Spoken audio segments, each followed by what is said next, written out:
I went to see a very reputed person of my town. He was the mayor of my town.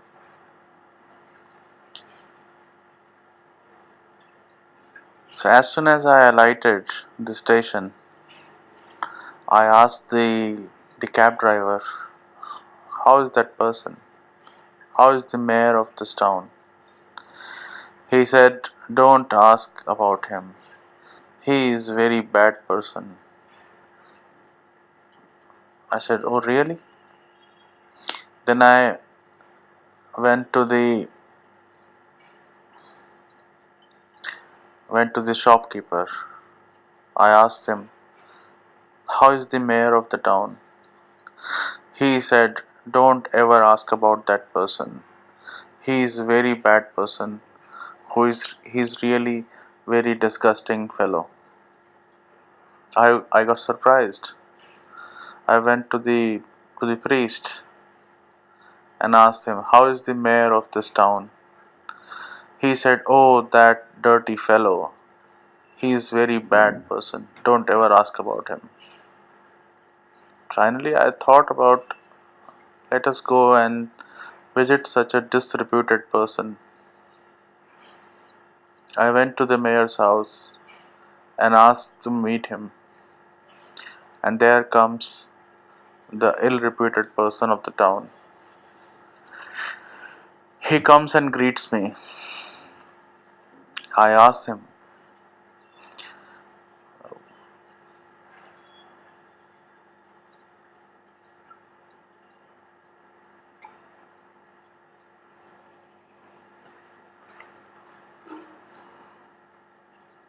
I asked him, "What is the remuneration you get for this job?" He said, "Remuneration? No salary. I do it just for the respect I get from this."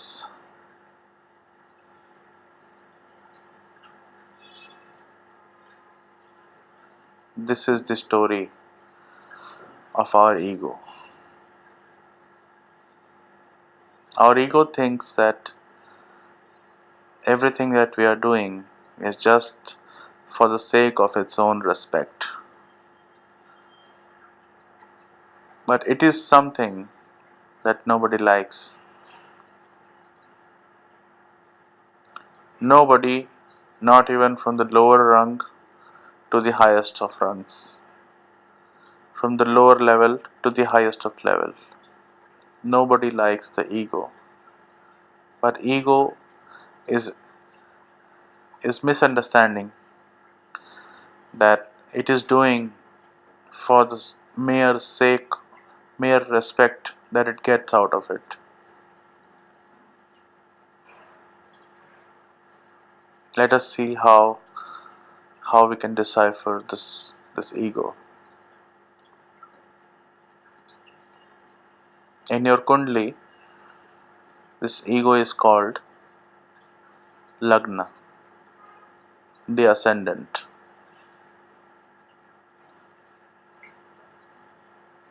Now don't misunderstand the negative term ego here. The ego that I am referring here is the entire sense of being. Let me explain. The entire waking world experience is called ego. Okay. Basically, if you let us take it by that example of Panch Koshas, the five layers of the body. In the Panch Koshas, the highest layer is the body, the Sthul Sharir. It is called Annamaya Kosh. That is the gross body that you see. This Annamaya Kosh is called Annamaya Kosh because it is made of food. Whatever food you take, it goes the gross part of that food goes into the Annamaya Kosh. Imagine when you are born, you are just 1 or 2 kg, and by having food for so many years you have grown to 70-80 kg. So that weight that you have gained is basically the food that you have eaten, the gross part of food that you have eaten, that has been converted by the metabolism of your body into the bones, into the blood and skin and muscles. All that is essentially the food that you have eaten. And precisely for that reason, this outermost layer of the body is called Annamaya Kosh. It is just an inert nature. It's just the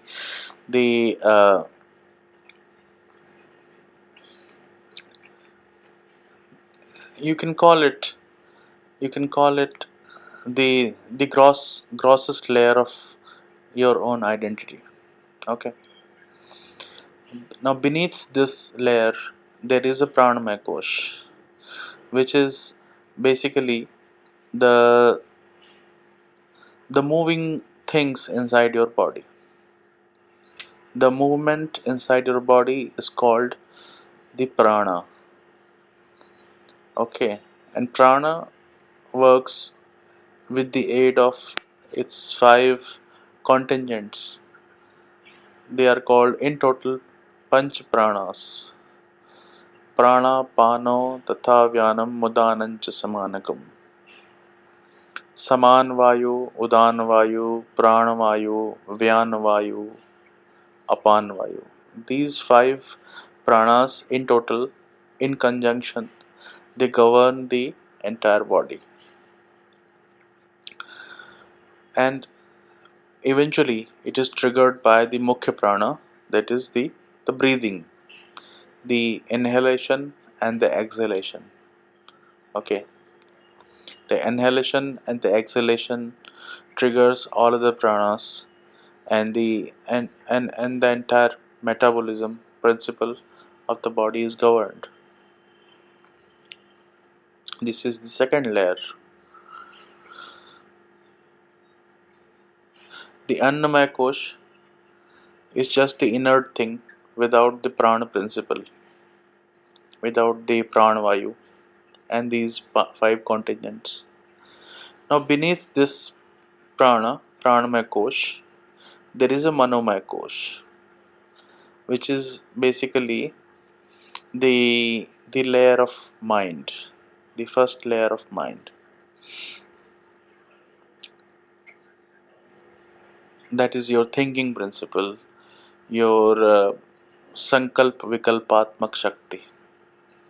That is, it provides you with various options and various things to choose from, like if you want to have ice cream or cold drink, or you want to have food, you want to go to movie or read a book. All these are called sankalp vikalp, the various alternatives that you have. And these alternatives are given to the still higher kosha inside your body, which is called intelligence, the Vijnanamaya Kosh.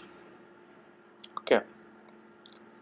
The Vijnanamaya Kosh is basically your buddhi, the intelligence that helps you choose between various options that have been given to you by your mind.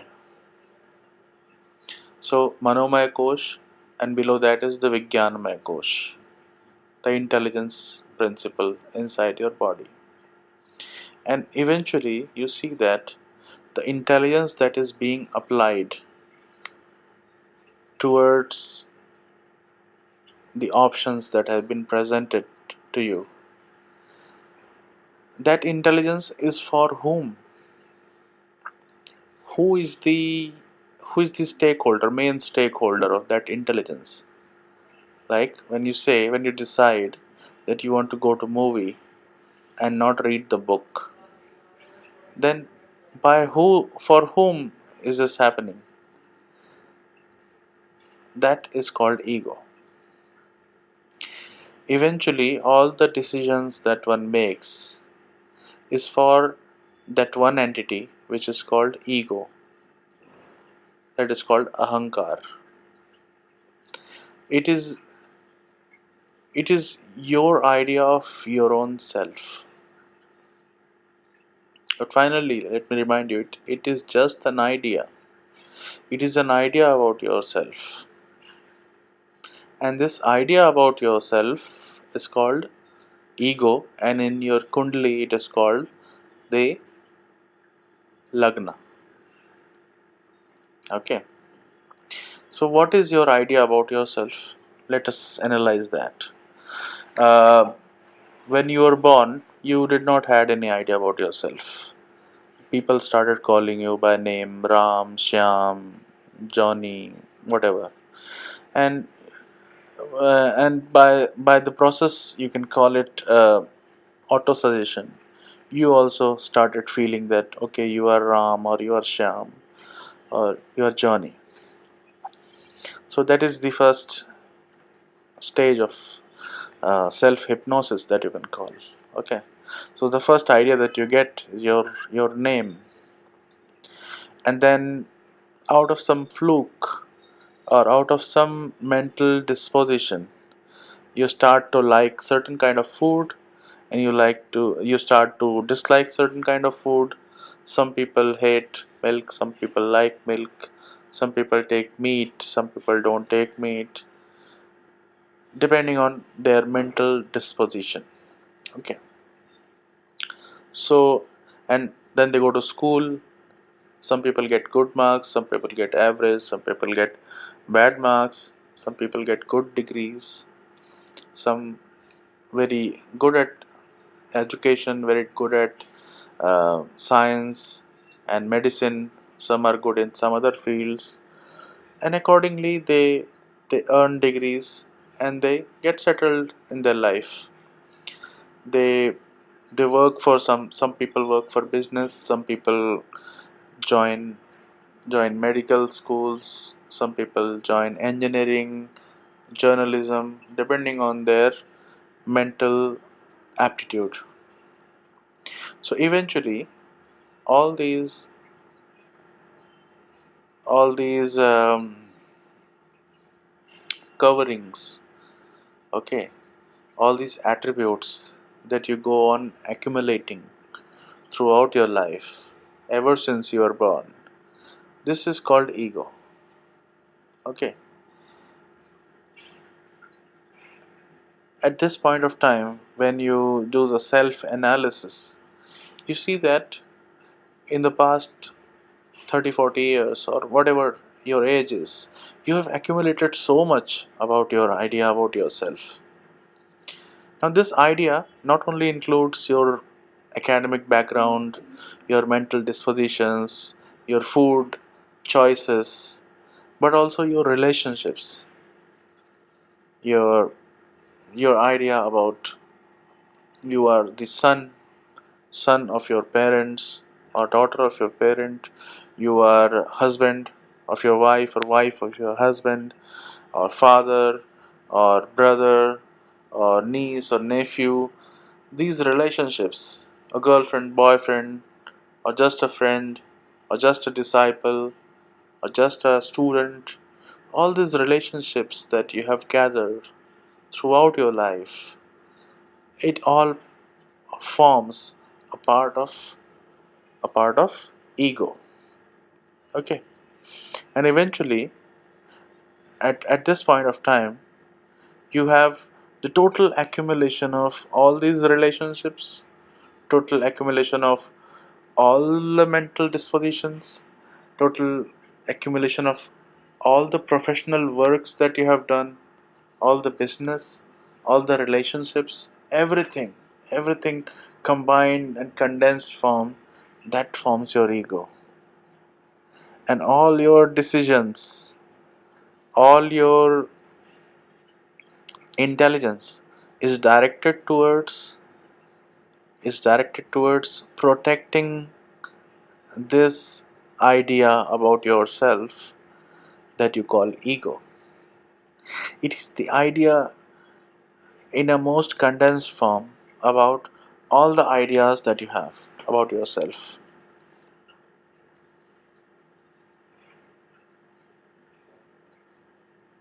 Your whole life you are just trying to protect this.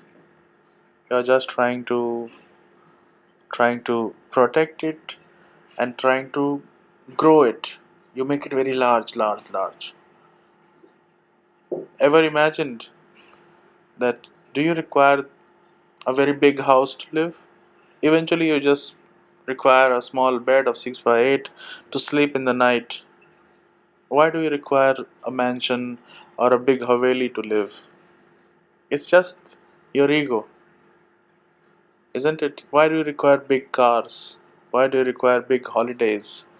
Why do you require certain things just because of your idea about yourself? That okay, you are so and so person, or you are so and so rich person, or you are such and such poor person, or you are friend of somebody, or you are husband of somebody, you ought to do that, you ought to do this. And all these ideas that combined together in a condensed form makes you do those things that eventually increase your ego. And the moment somebody comes and hurts it, he becomes your enemy. See, you have created a virtual person called ego, and you're making friends with somebody, you're making enemies with somebody based on that ego.